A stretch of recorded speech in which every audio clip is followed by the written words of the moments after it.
Isso. São os 6 e pouco de aposentadoria, mais os 20 que a minha mulher recebia, que passou para 30, mas ela não recebeu nenhum de 30 porque morreu antes. Uhum.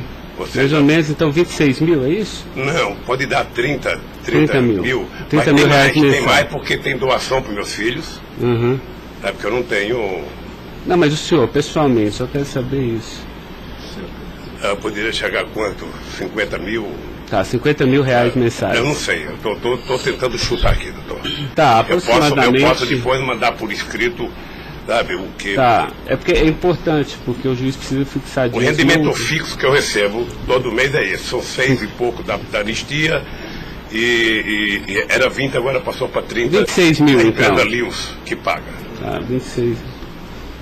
26 mil reais. Depois o advogado manda para o senhor aí Tá. o total do rendimento das doações. Tá bom. Estado civil viúvo, tá? 4, nenhum menor de idade. Tá. Grau de instrução do senhor. Grau de instrução. Um curso primário e um curso técnico. Tá. Curso primário e curso técnico.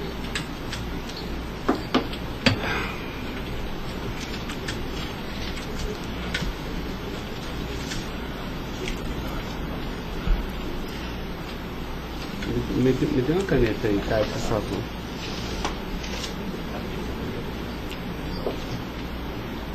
Pode gravar, Caio. Senhor Luiz Inácio, eu vou pedir então ao senhor para responder agora as perguntas no microfone, porque a partir desse momento a audiência vai ser gravada, tá?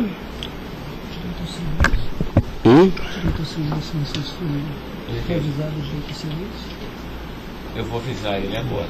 Vou falar da acusação e vou avisar. Tá? Tá pronto, Caio? Tá. Senhor Luiz Inácio, esse momento é o momento do seu interrogatório, tá? A lei lhe garante o benefício de ficar em silêncio em todas as perguntas que eu lhe fizer, as perguntas feitas pelo membro do Ministério Público, pela defesa dos denunciados, inclusive até pela sua própria defesa, tá?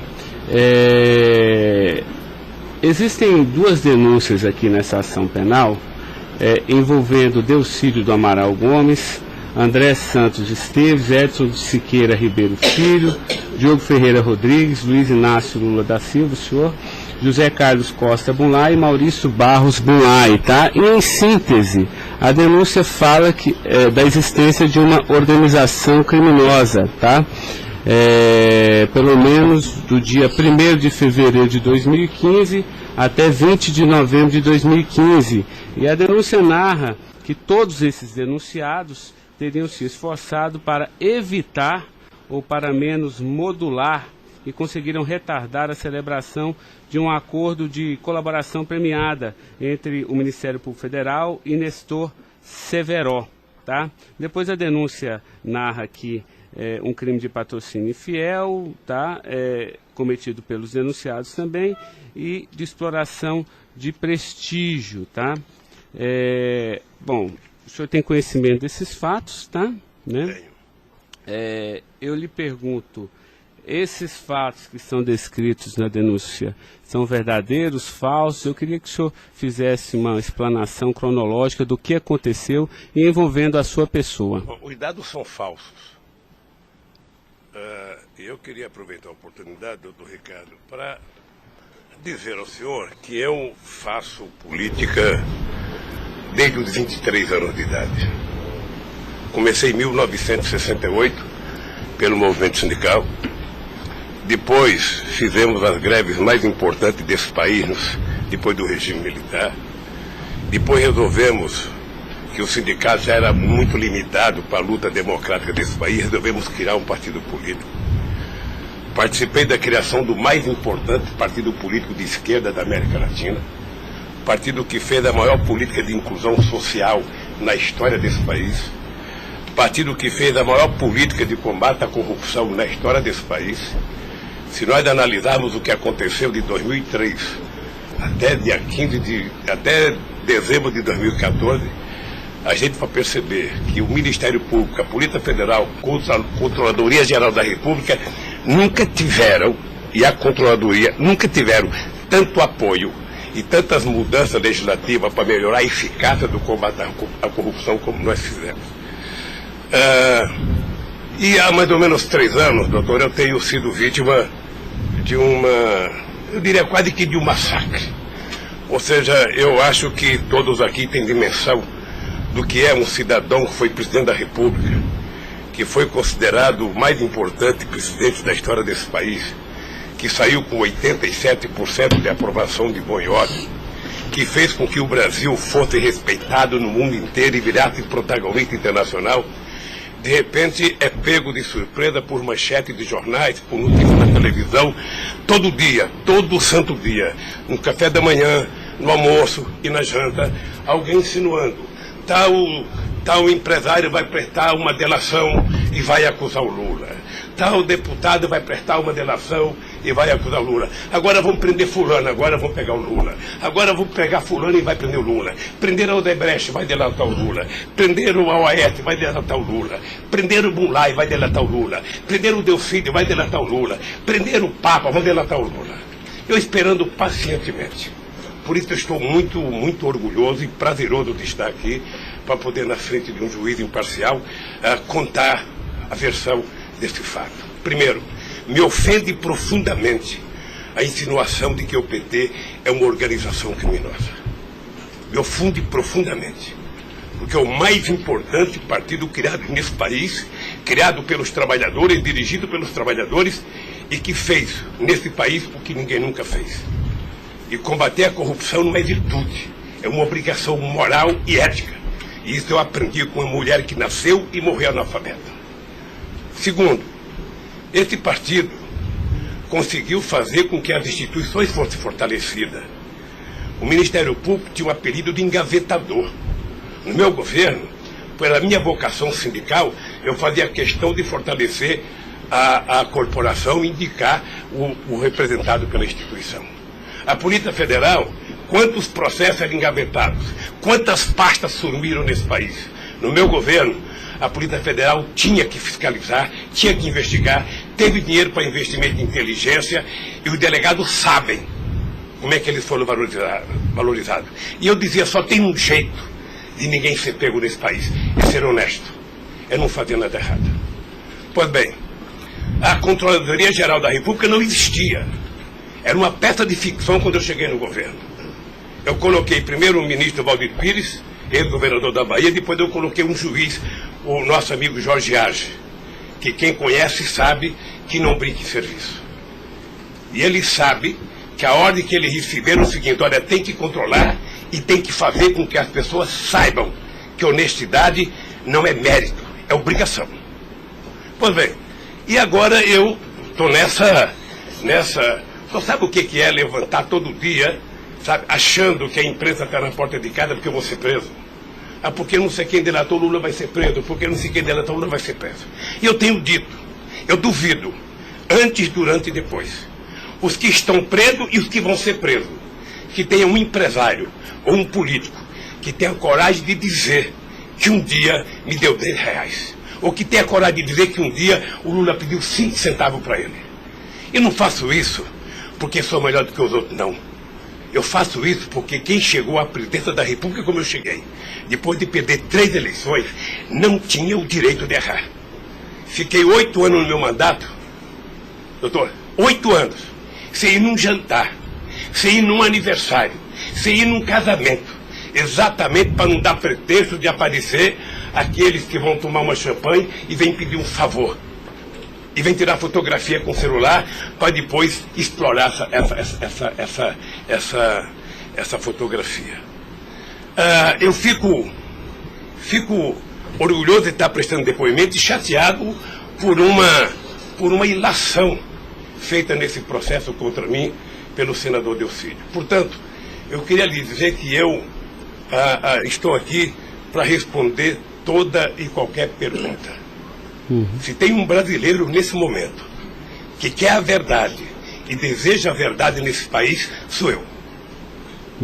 Portanto, estou à inteira disposição para responder tudo e a todos do jeito que vocês perguntarem. Tá, adentrando então na peça acusatória, senhor Luiz Inácio, A denúncia narra aqui 7 fatos. Diz aqui que no dia 8/4/2015, o senhor reuniu-se com o Delcídio Amaral no Instituto Lula, em São Paulo, e o senhor teria exortado a Delcídio a adoção de medidas para a compra do silêncio de Nestor Severo, de forma a que o Nestor, não celebrasse o acordo de colaboração premiada com o Ministério Público Federal. Vamos por fatos, que eu acho que fica mais fácil, a gente faz o encadeamento temporal aqui da denúncia. Esse fato existiu, Delcídio foi lá, pediu para o senhor, o senhor teria pedido a ele para que ele intervisse e pudesse pelo menos ocultar fatos que pudesse relacionar o senhor José Carlos Bunlai, e ele diz mais, diz até que o senhor também teria pedido a ele, porque o senhor também teria envolvimento aqui com negócios escusos na Petrobras. Doutor, só tem um brasileiro que poderia ter medo de um depoimento do Severo, pela relação que tinha com ele, que é o Delcídio. Eu não tinha relação com o Severo. Portanto, eu não tive nenhuma preocupação com o depoimento de nenhum empresário, de nenhum diretor da Petrobras, porque não tem essa relação com eles. Portanto, o Delcídio contou uma inverdade nesse processo. Mas essa reunião existiu? Deve ter tido muitas reuniões com o Delcídio. Ele era senador da República, era líder do governo, nós conversamos muitas vezes, em São Paulo e em Brasília, e com outros deputados. Lá no Instituto Lula? Várias vezes o Delcídio esteve lá. Várias vezes. Ok. Eu iria perguntar por fatos aqui, mas assim, pelo que o senhor está falando, senhor, ele teve lá, o senhor admite que conversou com ele, mas não houve essa conversa para adoção de medidas, o senhor teria pedido para ele, porque o senhor, José Carlos Bunlai é amigo do senhor. Doutor Ricardo, deixa eu dizer uma coisa. Eu não tenho nenhuma razão para ter qualquer problema com o depoimento do Severo. Mas nenhuma razão.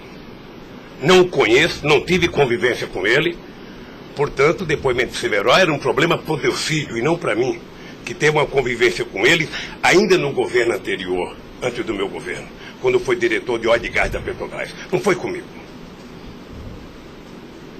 Tá, não surgiu essa conversa, então. Não surgiu, não se tocou. Se o senhor falaram da Lava Jato? Doutor, da Lava Jato, hoje no Brasil, a gente fala no café, no almoço, na janta e ainda depois da novela. Mas não porque só passa isso na televisão. Mas não se tocou no nome do Severo. Não tocou no nome. E muito menos no nome do Bunlai. Sabe, de que foi pedido coisa para o Bunlai? É um absurdo. É um absurdo. Eu não sei o que o Delcídio esperou fazer com isso. Certamente, depois de preso alguns dias, as pessoas começam a encontrar um jeito de sair da cadeia e resolve jogar a culpa em cima dos outros. Como é que o senhor reagiu quando ele foi preso? Eu tive uma reação que eu sei que ele não gostou, quando ele citou que o juiz da primeira corte, do Superior Tribunal, ele tinha conversado com ele. Eu disse, esse cara é um imbecil, tá? Porque mas nem na morte você citaria se você teve ou não uma conversa com a Suprema Corte sobre um processo. Foi essa reação que eu tive e ele me parece que não gostou da minha reação. Eu fiquei sabendo pela boca de alguns advogados que ele ficou muito chateado porque eu disse que ele era um imbecil. Eu não quis ofendê-lo, apenas achei que a atitude foi equivocada. Tá, eu tenho mais alguns questionamentos, mas depois eu faço na medida que os temas forem agitados aqui pelas partes, tá? O Ministério Público tem perguntas, doutor? Bom dia. Acabei não vendo a sua chegada, mas não revelo. Em nenhuma dessas reuniões o Delcídio comentou sobre o receio que ele teria sobre as delações do Severo? Não, ele não comentou, mas era sabido por todo mundo que acompanha todo esse processo da relação histórica do Delcídio com o Severo. Tem até um livro publicado por uma jornalista da revista Veja que mostra claramente a relação do Delcídio com o Severo. Era muito antiga, sabe? No governo passado, no governo anterior ao meu, porque ele chegou, acho que até a ser ministro interino de Minas e Energia. O senhor acredita que a referência ao seu nome tenha sido útil para o Delcídio conseguir a delação premiada? Olha, por tudo que eu vejo todo dia na imprensa, eu acho que tem alguém instigando a falar meu nome. Eu fico sabendo de notícias, não sei se é verdade, nos blogs, nos colunistas, de que todo dia alguém vai prestar depoimento e fala o nome do Lula, cita o nome do Lula, cita o nome do Lula. Eu canso de ouvir isso todo santo dia, sabe? É bem possível que eu vi uma entrevista dele na Globo News que parecia que tinha recebido o prêmio Nobel da delação, a disfarçatez, sabe? Como ele estava se desenvolvendo, eu fui no Roda Viva. Ou seja, depois que fazem a bobagem que fez, se é que fez, ele teria que jogar nas costas de alguém. Primeiro, sabe, a minha relação com o Delcídio era uma relação institucional. E ele sabe disso. Voltando um pouco, o senhor poderia explicar a sua relação com o Bunlai? Veja, eu conheci o Bunlai na campanha de 2000. O PT governava o estado do Mato Grosso do Sul e eu precisava fazer uma gravação para um programa de televisão da campanha para falar com o setor do agronegócio. E aí o governador do PT disse que tinha um amigo lá e me levou na fazenda dele, me parece que em Miranda. E eu fui nessa fazenda, uma boa fazenda. Até depois eu fui pescar nessa fazenda, fiquei 4 dias no Rio Miranda, não peguei nenhum peixe. Mas gravei um programa, foi um programa de sucesso. Depois eu ganhei as eleições e depois estabeleci uma relação com o Zé Carlos Bunlai. Qual o conhecimento ou participação que o senhor teve na questão do empréstimo do Banco Chain ao PT que teria sido feito com a intermediação do Bunlai? Eu não, já disse isso, eu não tenho nenhum... Fiquei sabendo de que o Bunlai tinha feito um empréstimo pela imprensa. O senhor teve conhecimento de que para quitar esse empréstimo houve a contratação pela Petrobras da empresa Chain Engenharia na questão Fiquei do sabendo também pela imprensa e me parece que numa pergunta que o Ministério Público já me fez. Após esses fatos, sobre a saída do Cerveró do posto da diretoria da Petrobras, há uma informação na denúncia relativa a divisões de indicações por partido de diretorias na Petrobras.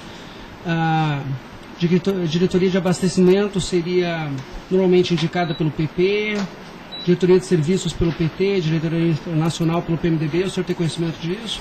Veja, deixa, doutor Ivan, dizer uma coisa que me parece que está virando costumeiro isso no depoimento, que é a falta de compreensão do que significa um governo de coalizão em qualquer parte do mundo.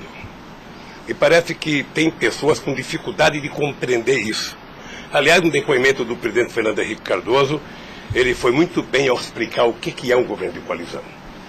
Quando você ganha uma eleição, um regime presidencialista de coalizão, você tem que montar o governo. Você precisa construir uma maioria no Congresso Nacional para você poder montar o governo. E você não monta a maioria com quem você quer. Porque se você pudesse, você pegaria só suplente que não foi eleito. Mas como o suplente não vota, você tem que fazer o acordo com quem é eleito, com quem tem mandato. E obviamente que você pode fazer um acordo programático, e nesse acordo programático você pode fazer um acordo de participação no governo. Então os partidos que compõem a base do governo participam do governo, indicam ministros, indicam cargos. Todas as pessoas indicadas são pessoas com mais de 30 anos da Petrobras. Eu já disse no depoimento, sabe, que vocês vão ter que ouvir muita gente, o Conselho Fiscal da Petrobras, o Conselho de Administração da Petrobras, sabe, para saber se havia denúncia de corrupção, porque quando nós indicamos as pessoas e quando os partidos indicam, ou seja, se aparecer alguma denúncia de corrupção e aparecer no GSI, essa pessoa não é indicada. Porque qual é o critério? O partido tem um ministro, o partido tem uma bancada. Essa bancada conversa com o ministro. Se indicar um nome qualquer, esse nome vai para a Casa Civil, da Casa Civil passa para o GSI, que é o Gabinete Institucional, faz um levantamento, eu não sei aonde, sabe? E se não tiver nenhuma denúncia, essa pessoa é mandada para o Conselho de Administração e o Conselho de Administração indica. Não é o presidente da República que indica, é o Conselho de Administração.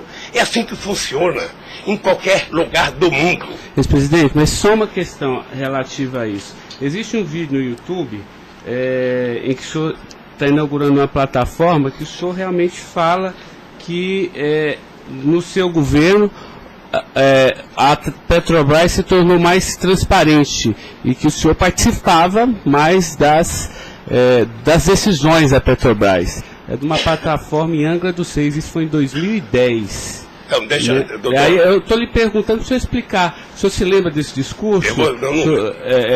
Eu sei que é muita coisa, mas eu estou até com um vídeo aqui e eu queria lhe perguntar isso. Senão a gente pode até passar. É que a imprensa dizia que eu vivia fazendo assembleia. Eu fui o presidente que certamente mais visitei a Petrobras. Eu fui o presidente que decidi no governo e com a Petrobras de que era importante que a gente recuperasse o poder de construção de plataforma da Petrobras para a gente não importar da Coreia ou da China, que era preciso criar uma indústria petrolífera forte no Brasil. Por isso é que nós aprovamos a Lei de Conteúdo Nacional. 65% de tudo que fosse construído de plataforma sonda teria que ser feita no Brasil, para a gente ter uma política industrial, para a gente definir uma política de engenharia, de ciência e tecnologia, porque o Brasil é um país grande, o Brasil não pode ser um serviçal, o país não é uma republiqueta. Este país poderia produzir e atender toda a América Latina e atender toda a África que margeia o rio chamado Atlântico. Lamentavelmente. Não, mas a pergunta é o seguinte, é porque o senhor falou que realmente no seu governo se participava, o senhor participava mais das decisões. Eu não participava, deixa eu mais falar. das decisões.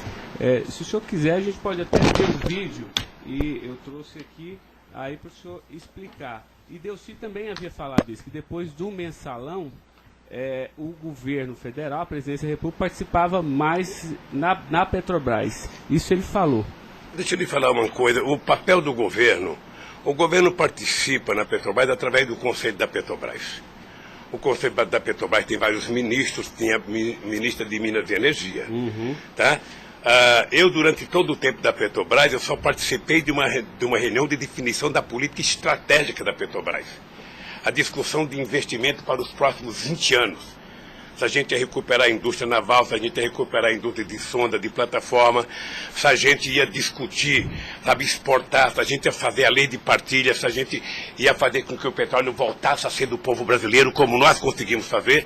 Nessas decisões estratégicas eu participei de uma reunião. Tá, mas de cargo então não. De cargo não. Porque tem o Fernando Soares que fala que o senhor realmente definia também essas questões. Não definia cargo. Quando havia briga no PMDB, ou quem decidia, se não se decidir, era o senhor que realmente... Deixa eu lhe dizer uma coisa para o senhor. O presidente não indica cargo na Petrobras. O presidente recomenda ao Conselho da Petrobras a indicação de tal pessoa indicada por tal partido político a partir da capacidade técnica das pessoas. É assim que funcionava no governo anterior, é assim que funcionava certamente no governo militar, é assim que deve funcionar hoje. É assim que deve funcionar hoje. Porque a Petrobras é uma empresa de engenharia muito poderosa e você não pode ficar colocando gente que não tem expertise para fazer determinadas coisas. Tá. Mas a expressão foi essa aqui, eu anotei. A gente sabe o que acontece lá dentro. O que o senhor quer rever o discurso? Eu não preciso rever, não. Tá. Assim, porque isso me chamou a atenção. A gente sabe, quer dizer, antigamente era uma caixa preta, foi esse o contexto. E agora a gente sabe o que acontece lá dentro. Quais foram os mecanismos que o senhor tomou, então, para que a Petrobras realmente ficasse mais transparente? A fazer com que o Conselho acompanhasse mais as decisões.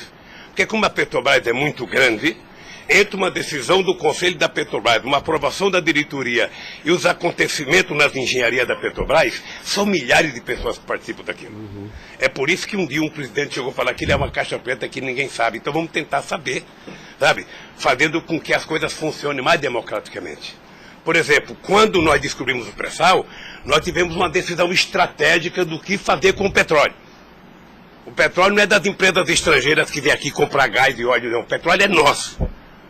Então eles vão ter que pagar para o governo. É por isso que nós aprovamos 75% do ROT para a educação. É por isso que nós aprovamos a partilha, que é o que incomodou muita gente no mundo, o que incomodou as grandes petroleiras. É esse país que tinha complexo de vira-lata, virar dono do seu nariz. Ok. Eu sei que isso incomodou muita gente. Incomodou muita gente no mundo inteiro. Sabe, e agora estão tentando desmontar. Porque um país que não se respeita, um país que não tem soberania, um país que não tem empresas de porte extraordinário como a Petrobras e vende tudo, sabe, sinceramente, não é um país. Ok. Doutor Ivan, só porque o senhor tocou no tema, eu quis aproveitar, tá? Mas pode continuar, pode prosseguir. A pergunta é relativa à diretoria internacional, que ela foi ocupada pelo Cerveró e depois pelo Zelada. Ambos foram indicações do PMDB ou o Cerveró foi indicação do PT e o Zelada... Não, eu já tive a oportunidade de dizer isso. Isso foi indicação do PMDB. Ambos? Não sei se de todo o PMDB ou da bancada do PMDB de Minas Gerais, que foi indicado o Zelada para diretor internacional da Petrobras. O critério é o mesmo. O Zelada foi indicado, passa na Casa Civil, passa no GSI e é mandado ao Conselho da Petrobras, que decide. Não, perfeito. Mas e o Cerveró? Ele tinha sido indicado anteriormente pelo PT ou pelo PMDB? Pelo PMDB pelo também. PMDB. Eu acho, eu falo quase com certeza absoluta pelo PMDB. É o que diz a... Eu falo quase que com certeza absoluta. A pergunta é o seguinte, com a troca pelo Zelada, a saída do Cerveró desse posto de diretoria, ele acabou sendo indicado para a BR Distribuidora. No próprio depoimento do Cerveró, ele afirma que isso teria sido como um reconhecimento pelo papel que ele prestou no auxílio da contratação da Chain pela Petrobras, na questão do navio sonda. Me parece que ele não diz isso exatamente. Me parece que ele utiliza a palavra acha que foi isso. É diferente de dizer que ele disse. Ou seja, ele acha que foi isso. Deixa eu lhe falar uma coisa. Eu não conheço o Cerveró. Conheço agora que ele ficou famoso. Tá? Quando eu vi o Cerveró, eu vi a en passant em reuniões coletivas. Portanto, eu não tinha nenhum interesse de tirá-lo e nenhum interesse de colocá-lo. Nenhum interesse. Para mim, se uma força política que compunha o governo indicasse ele ou outra pessoa e tecnicamente ele fosse reconhecido pelo conselho da empresa que o indicou, para mim estava perfeito. E veja, durante todo esse período não houve uma única denúncia contra nenhum deles. A denúncia começou a acontecer porque o juiz Moro começou a fazer escuta durante 8 anos num bandido chamado Rousseff, e aí então, em 8 anos dá para pegar alguma coisa. Pegou esse negócio. O senhor tem conhecimento de quem teria feito a indicação do nome do Cerveró para a BR Distribuidora? Se foi algum partido? Eu não sei se foi um partido ou se foi através do Zé Eduardo Dutra, que devia ter relação com o Cerveró, porque ele tinha sido presidente da Petrobras. Ele deixou de ser presidente da Petrobras e foi ser presidente da BR. E ele pode ter chamado o Cerveró, ou o mesmo partido que tinha indicado o Cerveró e depois tirou o Cerveró pode ter pedido para ele ir para lá. Eu suponho que seja isso. Ok. O senhor conversava com certa frequência com o Bunlai por telefone, dentro dessa relação de amizade? Não era meu amigo. Conversava com ele. Com que frequência o senhor... Não sei, querido. Sabe, ultimamente o Bunlai andava com doença nos olhos, achando que ia ficar cego, estava passando muito tempo em Miami para se tratar, depois estava se tratando de um câncer, sabe? Eu sei que ele não andava bem nos últimos tempos, com problema de doença. Porque a denúncia cita algumas ligações de um telefone que pertenceria ao Instituto Lula. O senhor utilizava esse telefone do Instituto Lula para conversar com o Bunlai também, ou normalmente só o seu celular? Mas qual é o crime do Bunlai ligar para mim? Não, eu estou tentando esclarecer os fatos, presidente. Eu conversava com o Bunlai, tinha um profundo respeito pelo Bunlai, um profundo respeito. O Bunlai sabe perfeitamente bem que a relação que ele tinha comigo não permitia que discutisse qualquer negócio, porque eu não levo para casa ninguém para discutir negócio. O negócio eu discutia no palácio.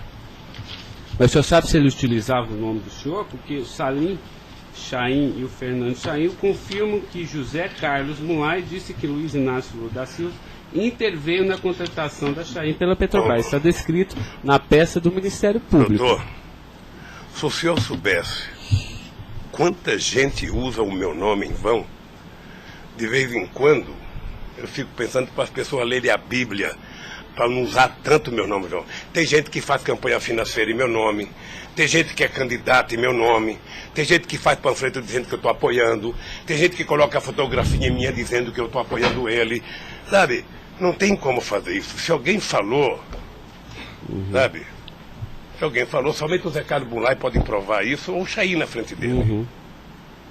Eu duvido que o Zé Carlos Bunlai, ou algum outro empresário, ou algum outro, desses que já prestaram depoimento, diga que um dia eu chamei ele para conversar sobre tal coisa, sobre qualquer coisa.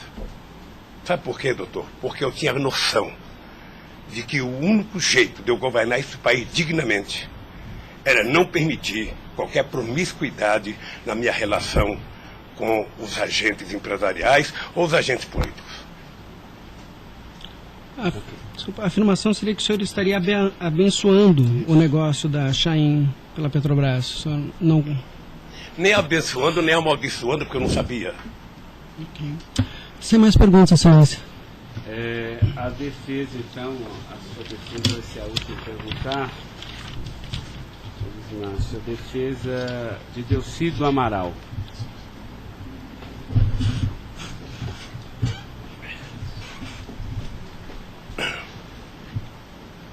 O doutor alguém vai ter que sair para ele perguntar, tá? Da mesa para que...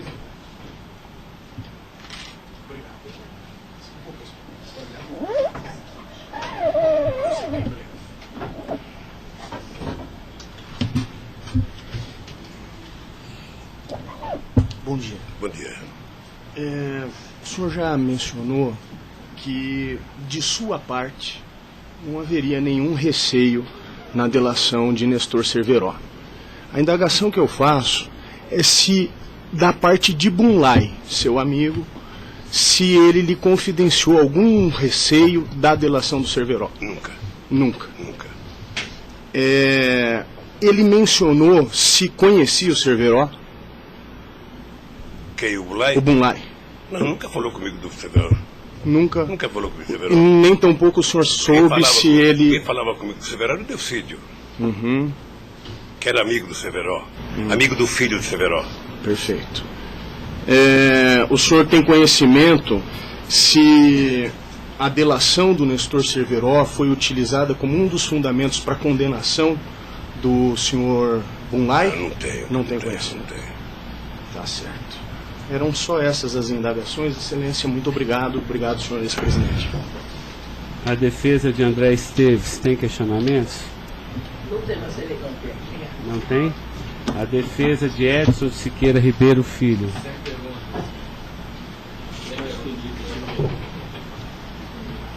A defesa de Diogo Ferreira Rodrigues. A defesa de José Carlos Bunlai. Tem algumas perguntas. Pode fazer isso. Bom dia, presidente. Presidente, o senhor disse que a sua relação com o senador Delcídio era institucional. Mas o senhor sabe qual era a relação do senador Delcídio com o José Carlos Bunlai? Eles tinham alguma amizade? Eles tinham alguma proximidade? Veja, a impressão que eu tenho era que era muito pequena a relação dos dois. E parece que o José Carlos Bunlai não tinha muita relação com o Delcídio. E com a sua mulher, dona Marisa, qual era a relação do José Carlos Bunlai? Eles tinham amizade? A mesma que comigo. O aniversário da sua ex-mulher?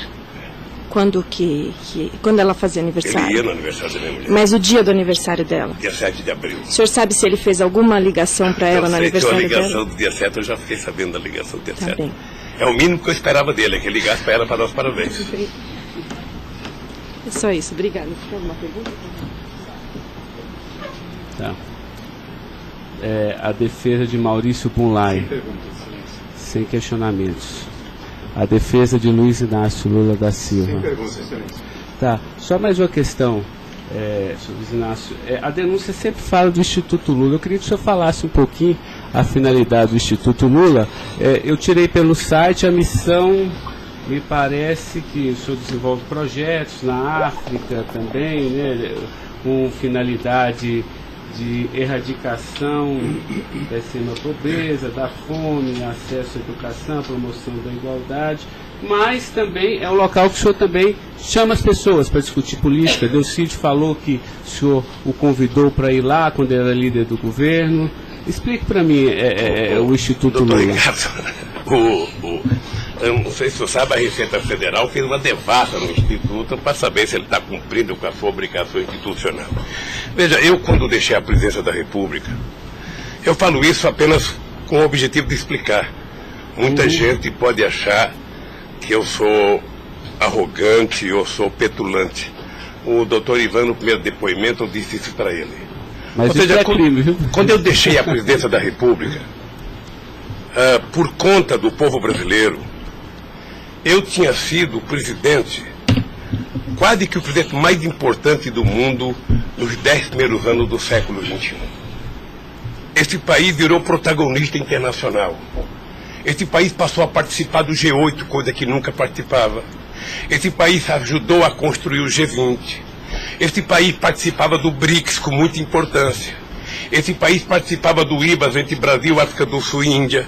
Esse Brasil criou a Unasul, criou a CELAC, onde pela primeira vez a gente fazia uma reunião da América Latina sem participação dos Estados americanos. Esse país não deixou a ALCA entrar aqui. Esse país consultou o Conselho Nacional de Defesa para se contrapor à 4ª Frota Americana, depois que nós conseguimos o pré-sal, que eles reinauguraram a 4ª Frota. Nós criamos o Conselho de Defesa.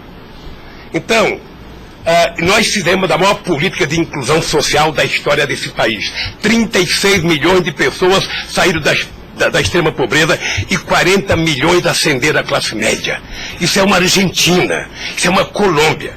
A bancarização do povo pobre foi com 70 milhões de pessoas entraram no sistema financeiro. É uma Colômbia e uma Argentina junto. Tudo isso em 12 anos. Olha, eu saí da presidência e eu queria fazer com que a América Latina e a África adotassem as políticas públicas que nós adotamos no Brasil. O programa Luz para Todos. O programa PA, que era a compra de alimento para o pequeno produtor. O Minha Casa Minha Vida. O Bolsa Família. O aumento do salário mínimo. Durante 12 anos, todos os funcionários públicos tiveram aumento nesse país. Houve reajuste de carreira, houve aumento do salário mínimo. Aumentamos as exportações, aumentamos o mercado interno, numa demonstração de que o pobre não era problema. O pobre era a solução. Eu gostava de ir para a África para dizer para os presidentes. Uma vez até fiquei com medo de Angola. Porque eu, depois da minha palestra, eu me dei conta da quantidade de general que tinha lá dentro. E eu falei o seguinte, é preciso diminuir o dinheiro das Forças Armadas e colocar dinheiro para os pobres. Porque o pobre não entra no orçamento. O Poder Judiciário entra, quer ter poder de pressão. Os sindicatos organizados entram. Sabe? Todo mundo entra, o pobre não entra. O pobre está lá, desgraçado, abandonado, ninguém olha por ele. Agora, coloque ele no orçamento. Deixa ele começar a ir no shopping. Deixa ele começar a comprar carne, comprar iogurte, comprar meia, comprar sapato. Nesse país ficava incomodado porque pobre comprava dentadura com o dinheiro que a gente dava do Bolsa Família. E eu queria ensinar isso. Eu queria ensinar as pessoas a compreenderem que o pobre no Brasil e no mundo seria a solução se a gente desse a ele o mínimo necessário. Foi por isso que eu não quis criar uma ONG. Criei um instituto para poder viajar o mundo tentando mostrar o exemplo do que esse país fez em tão pouco tempo. Mas o que Delcídio, porque ele disse aqui que algumas vezes o senhor chamou ele lá. Em que ele se encaixa aí? É que eu não sabia, doutor. Porque assim, realmente eu entendi, a política está de acordo com o estatuto aqui do Instituto Lula, mas assim, por que o senhor chamou ele lá? Ele falou assim, muitas vezes o presidente Lula, e de vez em quando eu ia com cortesia também. Deixa eu lhe falar, ele foi muitas vezes conversar comigo, ele era líder do governo, como outros senadores foram conversar comigo. Cada vez que o Delcídio ia no hospital, filho libanês, fazer um check-up ou uma consulta, ele falava, presidente, eu estou aqui no Síria, posso passar aí? Passa, meu filho. Mas o senhor não tratava dessas questões do Instituto? Do Instituto. Discutia desde Flamengo a Vasco da Gama, Corinthians, Palmeiras, porque quando duas pessoas se encontram, conversa-se tudo. Sim. Mas não era política institucional do Instituto, isso que eu estou perguntando. Não era política institucional do Instituto, é que eu talvez tenha cometido o erro, sabe, que eu deveria ter alugado uma sede do lado. E quando eu discuti esse instituto, ficava numa cadeira, quando eu discutia outra coisa, mudava para outra cadeira. Eu achei desnecessário. Eu achei que a civilização não exigiria essa burocracia toda, porque isso é uma coisa de burocracia. Eu sou o mesmo ser humano, eu sou presidente de honra do PT, eu sou ex-presidente da República, eu era presidente de honra do Instituto. Eu não decidi as coisas pelo Instituto. O Instituto é uma diretoria. Eu apenas estava lá. Eu era a figurinha carimbada do Instituto. Era para ele fazer merchandising. Aqui o Lula. Vai conversar com o Bill Clinton, fala com o Lula. Vai conversar com o Tony Blair, fala com o Lula. Vai conversar com o Chirac, fala com o Lula. Vai conversar com o Angela Merkel, fala com o Lula. Sabe, eu tive o prazer, doutor Cláudio, de ser o ex-presidente da República, que em todas as viagens do mundo que eu fiz, depois de deixar a presidência, era recebido pelos presidentes. Esse era o status quo do Brasil.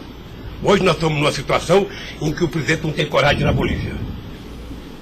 Então o país, que era um motivo de orgulho, virou um motivo da tristeza. Pela pequenez que esse país tomou dimensão nos últimos anos. Não, eu não estou emitindo nenhum juízo de valor, mas assim, o que eu quero saber é o seguinte: o senhor também chamava pessoas como o líder do Delcídio para conversar sobre outros assuntos. Chamava dirigente sindical, chamava gente do LGBT, chamava negro, chamava índio, chamava todo mundo. Isso. Ali, eu vou dizer uma coisa, sabe qual é o apelido do Instituto? Sabe? Não sei, nunca fui. Posto Ipiranga. Lamentavelmente é assim. Mas não é por causa do Instituto, é por causa do personagem. Sabe? Então todo mundo fala: tem problema em tal lugar? Posto Ipiranga. Tem problema em tal lugar? Posto Ipiranga. E sabe que eu tenho orgulho disso. Eu tenho muito orgulho de fazer 36 anos que eu deixei o movimento sindical e ainda sou amigo de todos os sindicalistas, de todas as correntes, da Força Sindical à CUT. Sou amigo de todos os partidos políticos. Então, se isso é um pecado, se isso é um erro jurídico, se isso incomoda o Ministério Público, a Polícia Federal, sei lá quem, eu vou alugar uma salinha na porta. E sento lá e atendo, e vou deixar em paz, porque não é possível. Não é possível, sinceramente, doutor, sinceramente. Eu quero lhe agradecer a oportunidade de vir prestar esse depoimento. Eu estou com muita coisa na garganta para falar. Eu estou cansado de ver procurador dizer que não precisa de prova, que ele tem convicção. De juiz dizer: eu não preciso de prova, eu tenho fé, vou voltar com fé. Eu quero provas, alguém tem que dizer, qual é o crime que eu cometi, aonde que eu cometi.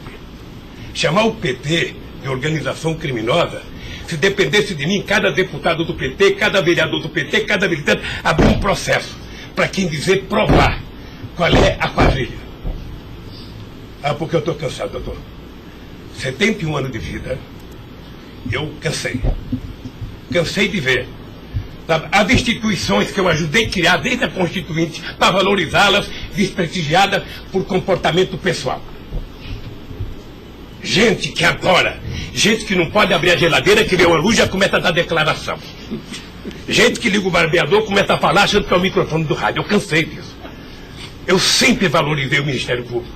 Eu sempre valorizei a Polícia Federal. E sempre valorizei o Poder Judiciário. Os ministros podem lhe dizer. Eu indiquei quase todos. Nunca pedi para eles um favor pessoal. E não peço. Porque a instituição tem que ser forte, não para me ajudar, para garantir a democracia desse país. Lamentavelmente, tem pessoas que não pensam assim.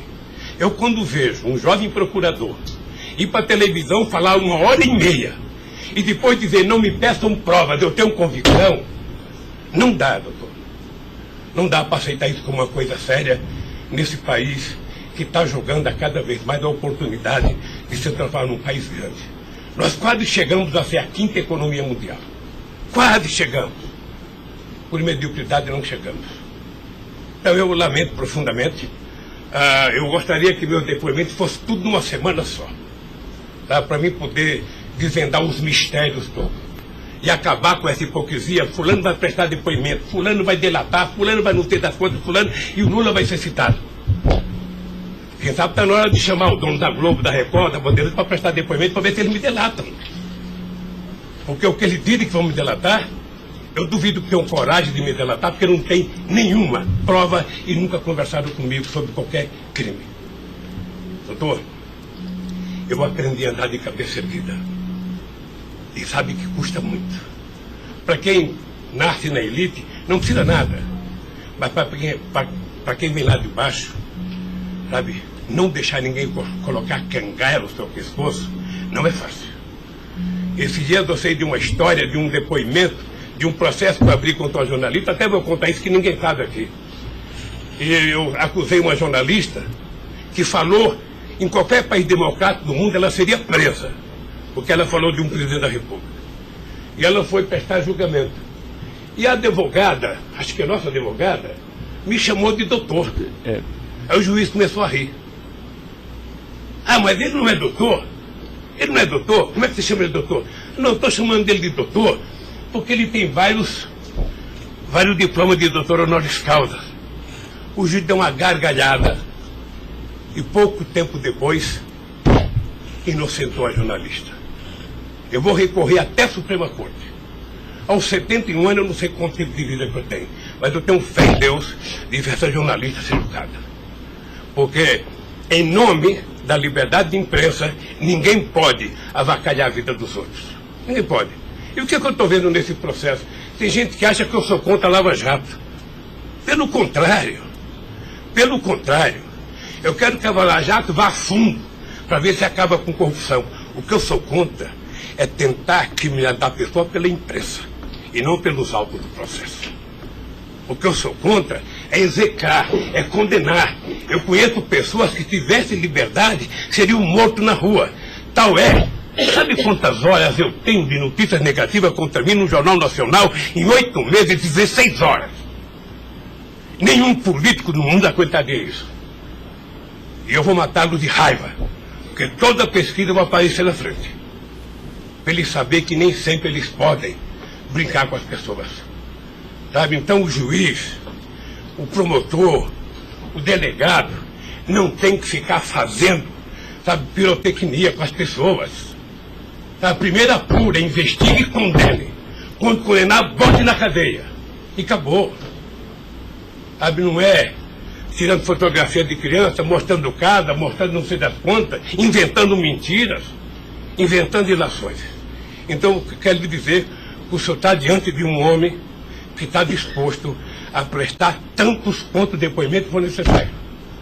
E quero que todo mundo saiba, se tem um brasileiro que quer a verdade nesse país, sou eu. E não me venham com mentiras ou com ilações. Porque um cidadão que nasce no Nordeste e não morre de fome até os 5 anos de idade, não tem medo de cara feia. Eu quero defender a minha honra, que é o valor mais importante que eu tenho. Então eu quero lhe agradecer esse depoimento e a liberdade de poder dizer essas coisas que eu até agora não tinha falado, mas eu cansei, eu vou falar. Doutor Luiz Inácio, o momento é do senhor, tá? É a sua defesa, o senhor tem todo o direito de falar. Só mais uma questão para a gente encerrar, acho que ninguém tem mais questionamentos.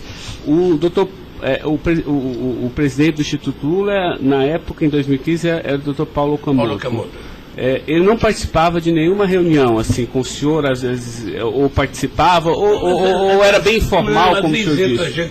Eu sou um pouco relaxado, sabe? Porque Delcídio disse aqui que as reuniões eram somente ele e o senhor, que as coisas era só... Não ficava ninguém na sala. É isso? O senhor confirma isso? Eu tenho pelo Delcídio, eu não vou levar muito a sério o que ele disse. Tá? Mas deixa eu falar, eu aqui, quando eu era presidente da República, eu brigava com a minha assessoria que achava que eu tinha que ter uma liturgia. A liturgia é importante, presidente. Você não pode andar no corredor abraçando as pessoas. A porta não pode ficar aberta, sabe?